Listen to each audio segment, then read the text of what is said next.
Chris ইকোনমিডিস beyond statistics. তো আজকে Chris ইকোনমিডিসকে সই করিয়েছে ইস্ট বেঙ্গল। তো তারপর আমার চ্যাট ফোরামে অনেকে জিজ্ঞেস করছে কীরকম প্লেয়ার। তো আমার পক্ষে তৎক্ষণাৎ উত্তর দেওয়া সম্ভব ছিল না।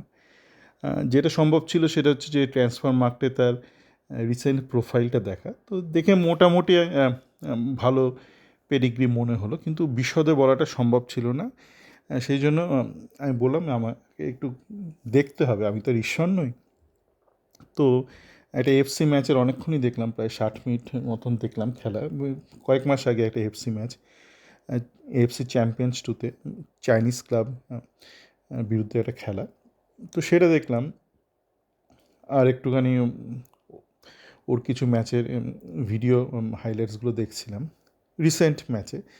তো দেখুন, প্রথমে বলি যে এই বছর ইস্টবেঙ্গলের যারা রিক্রুটমেন্ট টিমে রয়েছে তারা বেশ ভালো কাজ করছে। বহু বছর বাদে আমি দেখলাম তারা একটু বুদ্ধি লাগিয়ে কাজ করছে।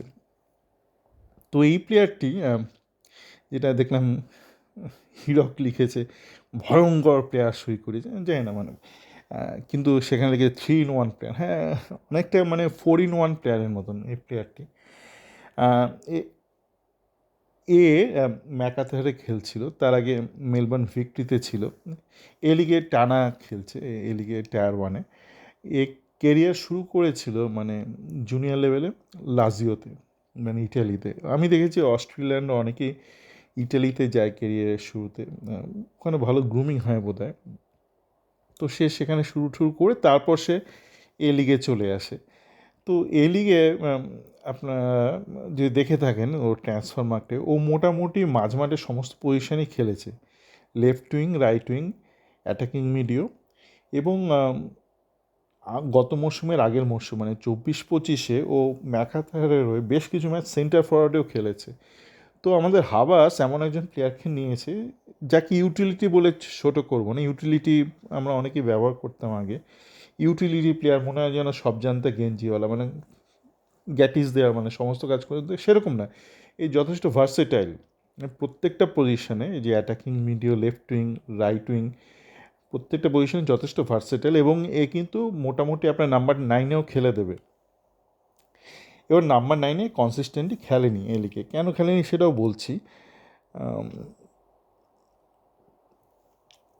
বক্সের মধ্যে নাম্বার 9-এর যে সূক্ষ্ম কুইক টাচ দরকার, সেখানে একটু এর খামতি আছে। মানে বক্সের মধ্যে একদম তড়িৎ গতিতে একদম মুহূর্তের মধ্যে একটা ছোট্ট একটা হালকা টাচ, সেখানে একটু খামতি। কিন্তু সেই খামতিটা আমি এ লিগের সাপেক্ষে বলছি, এই লিগের পক্ষে সেটা একটা খামতি। মানে এ লিগে ওকে যদি কনসিস্টেন্টলি নাম্বার 9 হিসেবে খেলতে হয় এবং সাফল্য পেতে হয়, যেরকম সূক্ষ্ম টাচ দরকার তার সাথে পাওয়ার দরকার।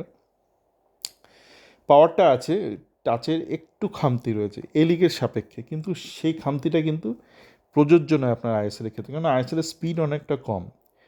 মানে এ লিগের ক্ষেত্রে যেটা ওই সূক্ষ্ম টাচের কিঞ্চিত অভাব বলছি, সেটা এ লিগের পরিপ্রেক্ষিতে, সেটা কিন্তু আইএসএলের ক্ষেত্রে নয়। সুতরাং আমাদের ষষ্ঠ বিদেশি যদি একদম স্পেশালাইজড নাম্বার 9 হয়, আপনার হাতে কিন্তু 3খানা নয়। আমি আগের অডিওতে বলেছিলাম 2টো নয়, কেন নয় শুনে কেউ কেউ রেগে গেছেন, কেন আমি ডেভিড জেসিনকে হেও করেছি। দেখুন, যে যেরকম তাকে তো সেরকমই বলবো, ওই বিষয়ে থাক।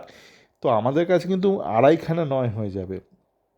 মানে আপনার কাছে প্রত্যেকটা ম্যাচে আগামী এই মরশুমে প্রত্যেকটা ম্যাচে 90 মিনিট একটা বিদেশি 9 খেলবে। মানে এফিয়ং তো থাকছেই, আরও একটা স্পেশালাইজড 9।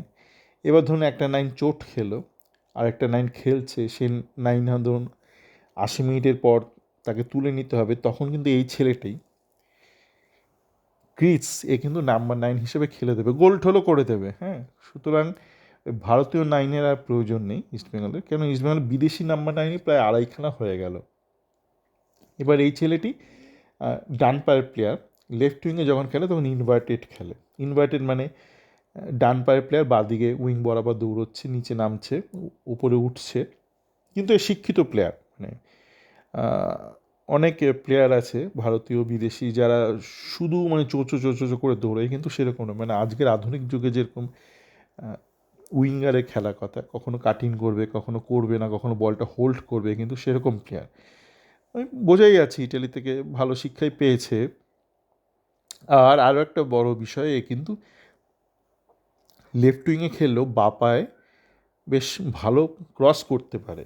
মানে এমন নয় যে বাঁ পা নেই, মানে রাইট ফুটেড প্লেয়ার মানে এই নয় যে বাঁ পাটা নেই, মানে লেফট উইংয়ে যখন খেলছে কাটিং করে যেমন ডান পা দিয়ে ভেতরে ঢুকে যাচ্ছে প্রয়োজনে, একাধিকবারে কিন্তু বাঁ পা দিয়ে একদম classical winger type, left winger type, left footed left winger টাইপে কিন্তু বাঁ পা দিয়ে ক্রস করছে। তো সুতরাং সেই ক্রসগুলো কিন্তু খুব উপকারী হবে এফিয়ং বা ষষ্ঠ যেই নাম্বার 9 আসবে, আশা করি ষষ্ঠ বিদেশি নাম্বার 9 হবে সে, এবং এ কিন্তু অ্যাটাকিং মিডিও হিসেবেও খেলতে পারে।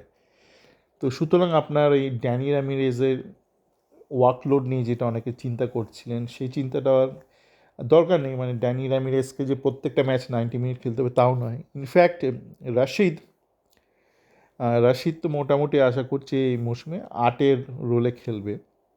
তো রাশিদের যদি একটুখানি সমস্যা থাকে তো কিন্তু রাশিদের রোলটাও খেলে দিতে পারে। তো সে কী দাঁড়াচ্ছে, এ মানে আপনার Danny Ramirez, Rashid, left wing, right wing, একটু এফিয়ং, প্রত্যেকটা পজিশনেই খেলে দিতে পারে। মানে কটা পজিশন হয়ে গেল, লেফট রাইট 5টা পজিশন হয়ে গেল, খেলে দেবে। এবং মানে ওরকম নয় যে খেলে দেওয়ার মতন খেলে দেওয়া নয়, মানে বেশ ভালো খেলবে। মানে উইংয়ে তো যথেষ্ট দক্ষ হয়ে, অ্যাটাকিং মিডিওটা সেইভাবে দেখা হয়নি, কিন্তু এর খেলা দেখে যা মনে হলো অ্যাটাকিং মিডিওর হলেও যথেষ্ট দক্ষ। 9-এ যে খামতিটার কথা বললাম সেটা কিন্তু এই লিগের পরিপ্রেক্ষিতে খামতি, কিন্তু হয়তো দেখলেন মানে কেন, লম্বা চওড়া ভালো, স্বাস্থ্য ভালো, আর খুব পরিষ্কার খেলে। মানে অনেকে খেলে গেছে না অতীতে, বল টল ছাড়তে চায় না ইস্ট বেঙ্গল, বিদেশি অনেকে খেলে গেছে, বল টল ছাড়বেই না বাপের বল হিসেবে। শুধু মিগুয়েল না, মানে আরও অনেকে খেলেছে, ব্রাইটন ও বাখারে, মানে বল ছাড়তেই চায় না, বাপের জমিদারি, বাপের দেওয়া বল ভাবে তারা। তো এ ওরকম নয়, যথেষ্ট শিক্ষিত। আপনার এই ড্যানি র্যামিরেজ যেই ধাঁচে, ড্যানি র্যামিরেজ টাইপ অতটা ক্রিয়েটিভ নয় যে একাই কন্ট্রোল নিয়ে নেবে, ওরকম নয়, কিন্তু বল ধরা ছাড়া এই বিষয়টা কিন্তু ওই সুশিক্ষিত ড্যানি র্যামিরেজ বা যে কোনো আধুনিক ওয়েল এডুকেটেড প্লেয়ার টাইপ। তো এইটুকুই বলার ছিল। বাকি স্ট্যাটিস্টিক্স সেই ট্রান্সফরমারটা আপনারা নিজেরও দেখতে জানেন। আর যদি না দেখার ইচ্ছা না থাকে তো দেখে নেবেন, ইউটিউবাররা ওইসব দেখাচ্ছে, অনেকে সোফা স্কোর ফোর এইসব অনেকে দেখাবে, কিন্তু সোফা স্কোর ফোর আপনি যতই দেখুন ওটা একটা এ লিগের ভিত্তিতে দেখাবে। ওটা তো আপনাকে ক্যালিব্রেট করতে হবে ফর আইএসএল, সেটা কিন্তু সোফা স্কোর বা যে কোনো এই স্কোরিং সিস্টেমের পক্ষে সম্ভব নয়। তো আমি এইটা মাথায় রেখে আলোচনাটা করলাম যে আইএসএলে এ কীরকম খেলবে বা খেলার সম্ভাবনা রয়েছে। সবাই ভালো থাকবেন।